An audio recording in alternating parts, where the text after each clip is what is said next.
Yeah, so about that movie, Trap, I basically felt trapped at the theater, suffering through it, and we're going to talk about it in today's video. Hello, everybody, and welcome back to A Dice Movie Reviews. My name is Paul. Y'all, today we're going to be talking about the movie Trap. It is currently in theaters, and I actually just got back from the theater from seeing it, and I'm so pressed about it. I was like, I have to immediately film this and talk about it. So that's what we're going to be doing today. Now, this is going to be, it's spoiler-free in the sense that I'm not going to tell you major plot lines to it or whatever, but I'm going to be talking about some general plot stuff of it just to get across the absolute cringe of it. So if you are wanting to go into it without knowing anything or whatever, then this ain't for you. Okay.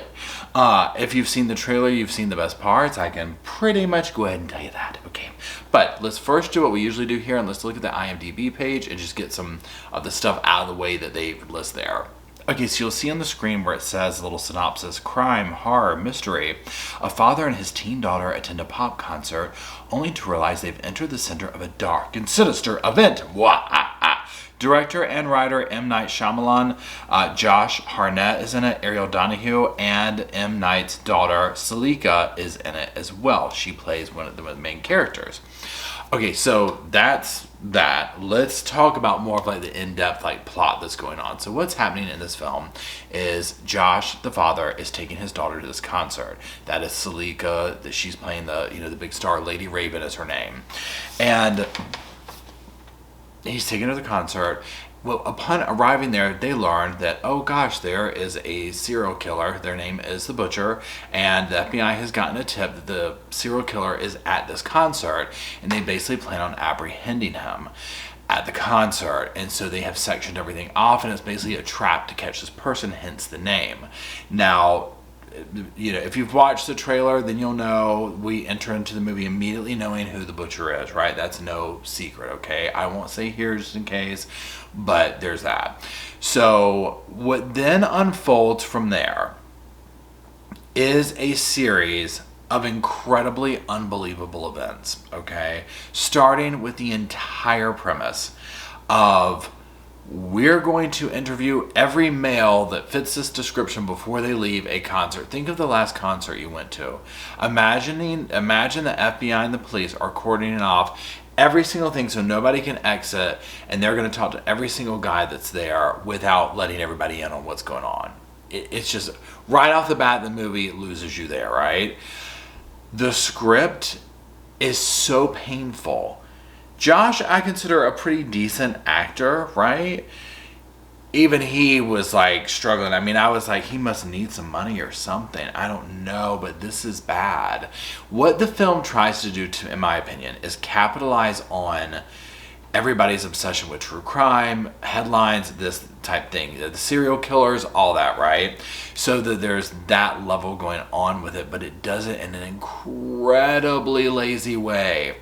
One thing that the story also heavily relies on, and I mean heavily, if you watch my reviews, you know I can't stand this, is characters doing information dumps to tell essentially the audience what has happened or what is going on, instead of being able to show it and act it out. There's no way you can show and act out. I mean, there is, but it's just not that deep, right? The script isn't. It's so superficial. So to have the actors and actresses actually portray this would be next to impossible, I think, just because of the way the script is written. So it's almost like you have to have people dump all this information out at you. Now, there are some twists and turns, but because you have kind of suffered through this to get to them, they're exhausting, and they feel very cheap, and they feel very kind of a vibe to it. I'm not going to lie. So whenever I told people I was going to see this today, they're like, it's one of his movies, a director, M. Night.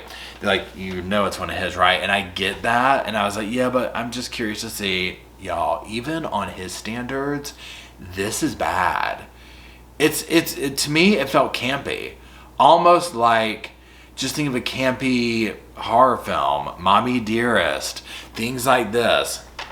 I'm sorry, Serial Mom is what I'm thinking of, but Mommy Dearest too. It felt campy. There was so many plot holes.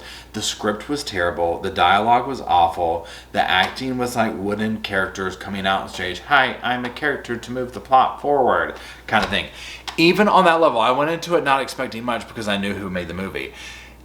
Was there jump scares? No. I think it was supposed to be a psychological thriller kind of vibe, but it missed that too because there was just, they didn't get in your mind. They didn't earn the moments they tried to sell to the audience. Okay? And it just fell completely flat. It was just laughable at times. I don't know how he keeps getting these scripts greenlit that come out absolutely terrible. And like this one, again, I'm like, if he can recover from this, I mean, come on, right? Again, the storyline, again, think of the last concert. If you've been to a big concert, imagine just what that would be like with them trying to pull something like that off. It's not going to happen, right? I wouldn't even suggest, I mean, if you are a diehard fan of his and you're going to see it, certainly wait till it comes out. I'm talking free on damn Netflix. Okay, free on Netflix. It lacks so much substance, and it almost felt like a vanity project to put his daughter out there. You know, how was her role? It was okay, but she's playing a musician. You know, that's like a teeny bopper musician, right? Think Ariana Grande type vibes that she's trying to sell or whatever. So there's not much to her character, and the script was so poorly done that any good acting that might be had in this was overwritten by the poor dialogue that was written out of the script. So yeah, it doesn't get a slice, it doesn't get a dice, it doesn't get a spike, okay? It don't get any of it, okay? It was bad. It was bad. It was bad. I can't wait to go. I usually wait to read the reviews on them until after I do mine. Obviously, if it's an old movie, I've checked into it or whatever, but like this, I have not read the reviews, and so I'm dying to go see what people have to say about it. Because I think they're going to say the same thing. I think they're going to say the same thing, like this is just completely a womp womp womp. So anyways, that's it. If you've seen it, let me know what you think. If you haven't seen it, don't go see it. But then if you do go see it, come back, let me know what you think. So that's it. I appreciate you watching, and until we gather around the old sofa, the old TV, the old movie theater to talk about all these movies, I'll see y'all soon.